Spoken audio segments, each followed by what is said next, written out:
Good evening and welcome to Little Atoms, the show about ideas with me, Neil Denny, and with Padre Greedy. Each episode of Little Atoms features a guest from the worlds of science, journalism, politics, academia, human rights, or the arts in conversation. Little Atoms bases itself around the ideas of the Enlightenment. Things like secular humanism, free inquiry, freedom of expression, and the scientific method. Although we're just as likely to find ourselves talking about their antithesis, things like superstition, religious fundamentalism, censorship, and conspiracy theory. Our guests bring ideas that are challenging, sometimes controversial, often polemical, but always interesting. And our guest on this week's show was Professor Noam Chomsky. Noam Chomsky has been described as the world's greatest public intellectual. Born in 1928 in Philadelphia, Chomsky began his academic career as a young linguistics professor at MIT in the 1950s. His theory of transformational grammar suggests that the capability to form structured language is innate to the human mind.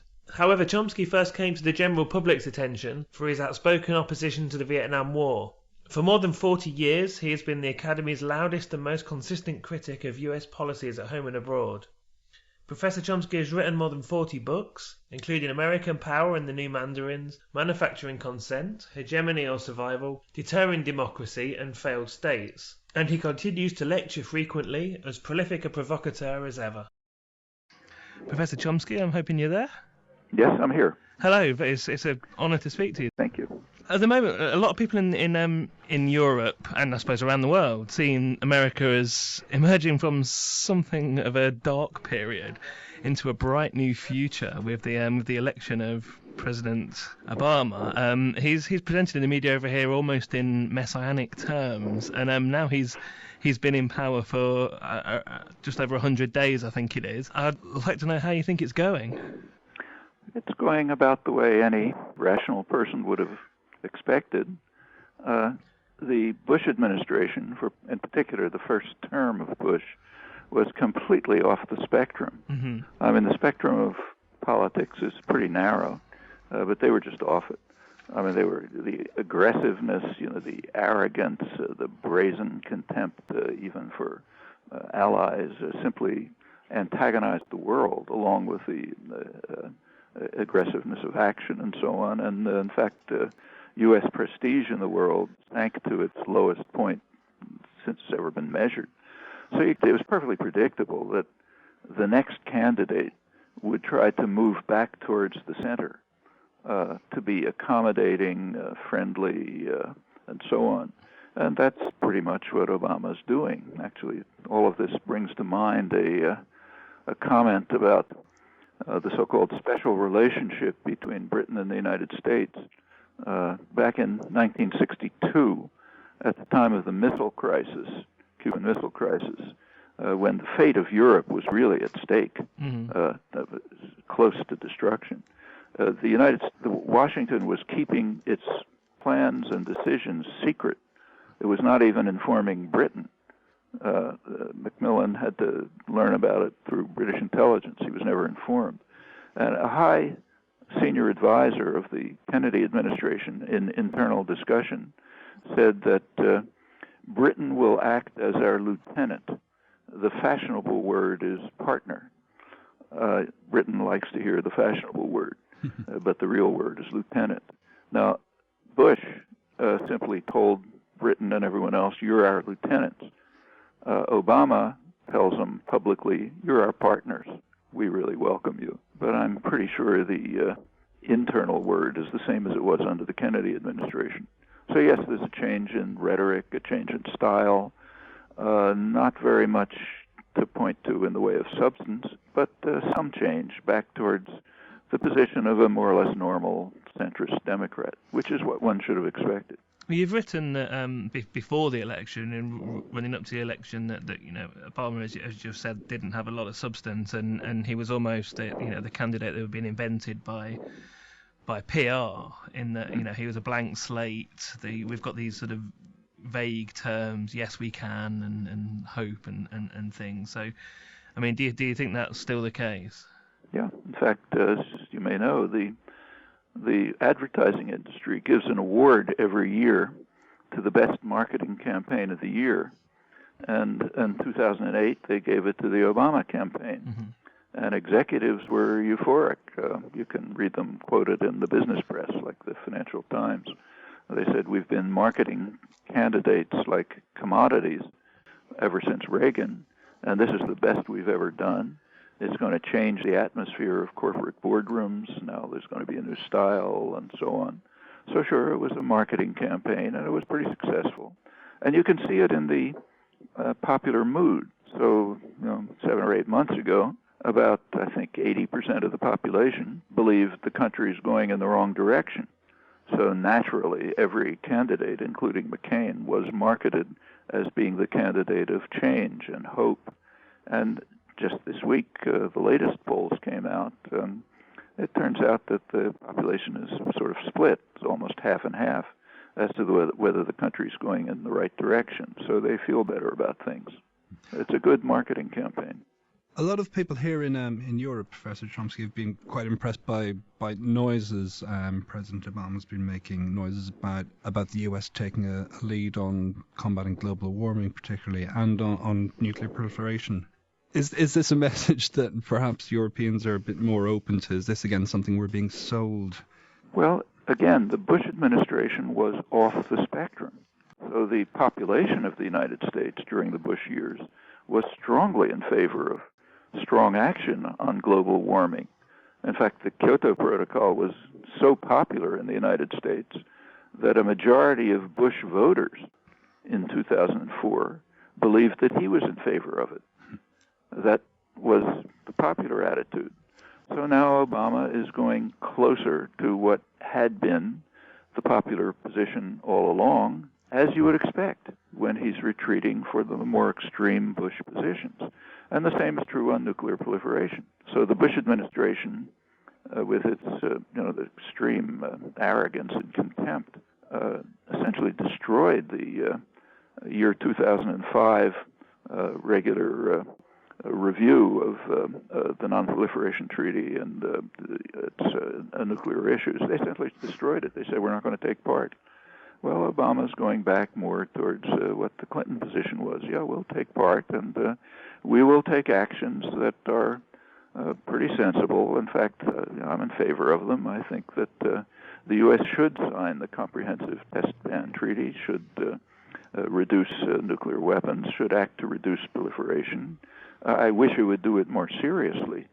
So to take a current crucial example, a considerable majority of Americans in the Middle East are in favor of establishing a nuclear weapons-free zone, which would include Iran, Israel, any American forces deployed there or British forces.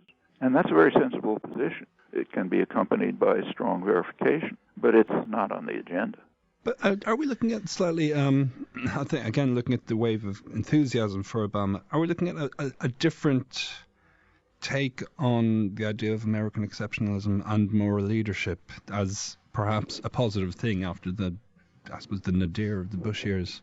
Well, actually, that's one respect in which Bush was not off the spectrum. The idea of American exceptionalism and American moral leadership, that goes back to the 1780s. And in fact, they took it over from Britain. Britain had the same ideology, as kind of providentialist ideology. God has a plan for the world, and we are the agents of carrying out his mission. That was a very popular British concept. The American colonies took it over. If you go back to that time, there was a lot of internal debate about what does the victory of the colonists mean about God's mission. It was discussed in Britain. It was discussed here. And that simply continues. Obama's a little less extreme about it than some, but basically hasn't changed. I mean, that's why you have this notion in American ideology and elsewhere, too, of what's called Wilsonian idealism. There's supposed to be a notion of Wilson, the great idealist, who was, in fact, quite openly saying, we're carrying out God's mission. Well, what's Wilsonian idealism? I mean, Wilson was the most interventionist president in American history up till that point. He carried out brutal, vicious interventions, which practically destroyed what was left of Haiti and a lot of the Dominican Republic and others. He instituted at home the worst repressive period in American history, is Red Scare. But he did have a notion of self-determination, but it was very qualified. Self-determination for the advanced people, like white Westerners, but not for the colonies. For the colonies, his position was that the concerns and interests of the colonizing power had to have equal status to those of the people who about whom we talk self-determination. It was a very qualified notion. But nevertheless, the concept of Wilsonian idealism remains in the doctrinal system, including scholarship. But this rarely changes. I mean, you look at the history, it's almost always that way. So is there any case, in your view, where American intervention can be positive and should be encouraged? And we're talking particularly about military intervention here, I suppose. Well, it depends what you mean by intervention. Violent intervention has a very heavy burden of proof to bear. And if you look at the history, it's not a very glorious history. In fact, it's an awful history. The concept of humanitarian intervention goes back centuries, and it's almost always been a disaster, except for those who intervened.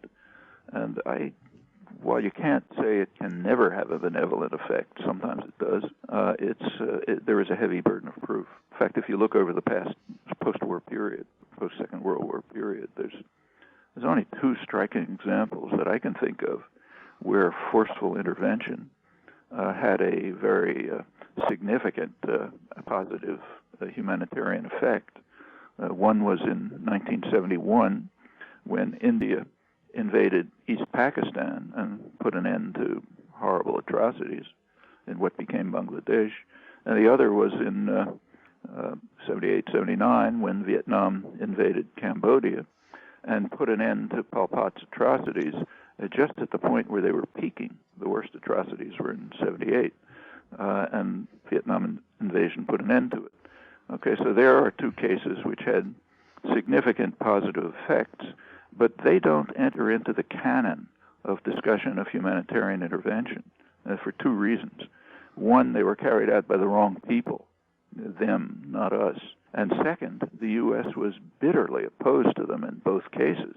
I mean, in the case of India, the United States practically threatened war, imposed sanctions, sent an aircraft carrier into the Bay of Bengal, and so on. In the case of Vietnam, the U.S. was outraged, supported a Chinese invasion to punish the Vietnamese for daring to put an end to Pol Pot's atrocities, and in fact, along with Britain, immediately turned to support for the Khmer Rouge. So therefore, those two instances don't count. But it's hard to think of anything like them. There are a few other cases where you can say the outcome was benevolent, whether intended or not. But any use of force carries a very high burden of proof. Now, that's been reiterated over and over again by the World Court ever since the 1940s. In 2005, I think it was, there was a high-level, 2004 maybe, there was a high-level UN commission established to discuss consider the question of what's called responsibility to protect. That is the idea that it's legitimate to intervene in a society to protect people who are really under threat. It was very respected Western figures were there, like Brent Scowcroft, George Bush's national security advisor, Gareth Evans, a former Australian prime minister, and others. And they concluded with a careful, I think reasoned, and in my view accurate conclusion that yes, there may be a responsibility to protect, but it must be left in the hands of the Security Council of the United Nations. What they said is that there should be no change in Article 51, that's the exception to the use of force, says you can use it in self-defense. So there should be no change to this. It should be sustained as is, because if a responsibility to protect is handed over to states, it'll just be an excuse for aggression. That's the same conclusion the World Court reached back in the 1940s, and which the non-aligned countries overwhelmingly support. And it was then endorsed by the full General Assembly. And that seems to me correct. So yes, makes sense to talk about the responsibility to protect, but it should not be left in the hands of violent, aggressive powers. We're about halfway through the show, so we'll move on. You're listening to Little Atoms, and we're talking to Professor Noam Chomsky. One of your key works was Manufacturing Consent, and it had I sort of paraphrase the thesis of the book and the documentary that came out. It was this idea that the mainstream media quite gently coerces the public into quite a narrow, there's a narrow range of views that are sort of acceptable. Dissenting voices are sidelined. We've recently seen, the rise of the internet, and one of the interesting things, again, going back to Obama, was it's sort of presented as the use of a sort of quite grassroots activism played quite a part in the election. And I wonder what your opinion is of whether the internet itself has changed the impact of popular activism. Oh yeah, the internet has positive and negative features. I mean, wonderful thing it was developed. It's one of the great contributions of the state sector in the United States to the modern economy. Of course, it all comes out of the state sector for decades. But yes, I'm very glad it's there, and it is used for organizing. Obama didn't invent this. No, so the global justice movement, or in fact any popular movement, by now most organizing is over the internet. And Obama used the internet effectively, just as John F. Kennedy had used television effectively, to gain what's sometimes called Obama's army, a large number of supporters. But then the question is, notice that was not his main funding, contrary to illusion. The concentration of funding came from the financial institutions. And as one would expect, and as in the past, the policies of the administration very much reflect the funders. The policies are in effect designed by the financial institution. Even centrist economists are criticizing that. Now the question is, what happens to Obama's army now that they're mobilized? Well, there's a totalitarian image and a democratic image, and the question is which wins. The position of the campaign and the media is the totalitarian conception. They say the army's out there, it's waiting to get instructions from the leader as to what to do to advance what's called brand Obama. Obama's brand. They have to advance it. Wait until they tell you which doorbells to push on what issue, and you do it. That's one conception, which is expressed openly by the campaign managers and supported by the media. There's another conception, the democratic conception, is that this army will say, we're going to get together and decide on what policies ought to be, and we're going to compel you, our representative, to follow those policies, or else we'll get rid of you. Well, that may be the popular conception, but you're not going to find much resonance for it in mainstream circles, media or anything else.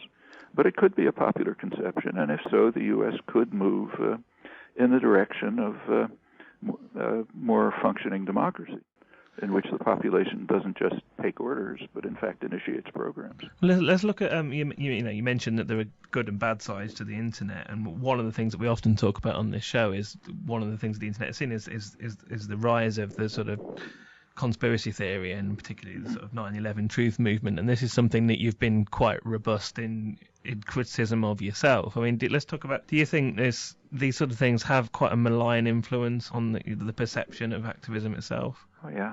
My suspicion is that the Bush administration was very pleased with the rise of the 9/11 movement because it's whatever one thinks about it, I don't think much, but whatever one thinks about it, even if you believe in it, its effect was very clear. It diverted people away from activism on serious issues. So if you're involved, if you're spending your life trying to figure out whether there was thermite in Building 7 and so on, you're not protesting the crimes of the administration. Mm-hmm. In fact, we even have a little bit of internal evidence about this. A couple of years ago, some material was released about proposals by a Pentagon Review Committee for declassification of information. And one of their proposals was that the administration should periodically release information relating to the Kennedy assassination, because that will keep, the sort of those who are claiming it was a government conspiracy, it'll keep them engaged, keep them occupied, running on this wild goose chase and they won't be asking questions and asking for material on things we'd rather keep secret. Mm-hmm. And I wouldn't be surprised if there's the same reasoning in the administration on this. It's a fact. And it's true, as you said, that the Internet is a very effective cult generator. That's one of its, not just this, but other things. I mean, you and I could start a cult by just, suppose we decided that Tony Blair is trying to poison the world's water. You could put something up saying, out in my backyard, I saw people from the Labor Party, poisoning the pipes, and somebody else will say, "Oh yeah, I saw that too," and pretty soon you have a big conspiracy going. You find bits and pieces of factoids that bolster it, and like other cults, it'll be self-generating and protected. We should definitely do that. It's a good idea. Where does this impulse come from to believe this stuff? Because it's it just where does it come from? Yeah, I think it's pretty easy to understand. I mean, where did support for Nazism come from in Germany? Look, Germany was the most civilized country in the world in the 1920s. It was the peak of Western civilization. The sciences, the arts, literature. It was the model of democracy. A couple of years later, it was the depths of barbarism. And we know what happened. There were a large number of people who were very disillusioned. Things were happening to them that they didn't understand. I'm a decent person, but my life is being destroyed. Somebody must be doing it. It can't be me because I'm working hard. I'm a honest person. So something must be happening from the outside that's doing this to me. And Nazi propaganda identified it. It's the Jews, the Bolsheviks. Okay, that gives an answer. And people can sort of organize, give an interpretation of the oppression in their lives on the basis of this conspiracy. And we know what happened in Germany. And that can happen elsewhere. Mm-hmm. I don't know about England, but if you listen to talk radio in the United States, which is all taken over by the ultra-right, it's full of ideas like this. I mean, here we are, hardworking, Christian, honest Americans, white Americans, and look what's happening to our lives. For 30 years, our real wages have stagnated or declined. Benefits have declined. Working hours have gone up. Now, I lost my job and my home. Why is this happening to me? Well, it's got to be somebody. Their line is it's the rich liberals who own Wall Street and own the government and have contempt for us ordinary people, what are called the flyby people. They want to give everything away to gays and illegal immigrants, and meanwhile us, the people between the two coasts, they have only contempt for us. Well, that's an appealing message, and it has unpleasant resemblance to the late Weimar Republic, unfortunately, and I wouldn't discount it. So I think it is easy to understand conspiracy theories. I mean, the same with the 9/11 conspiracy. I mean, look what's happening to us and what's happening to the world. Some bad people must have done it, and there's plenty of facts that you can point to that show, yeah, they're bad people, they're doing bad things. So why shouldn't they have blown up the World Trade Center? I mean, they're kind of elementary flaws in the theory. So if they did blow up the World Trade Center because they wanted to invade Iraq, why did they blame it on Saudis and not Iraqis? So you have to make some complicated story about that.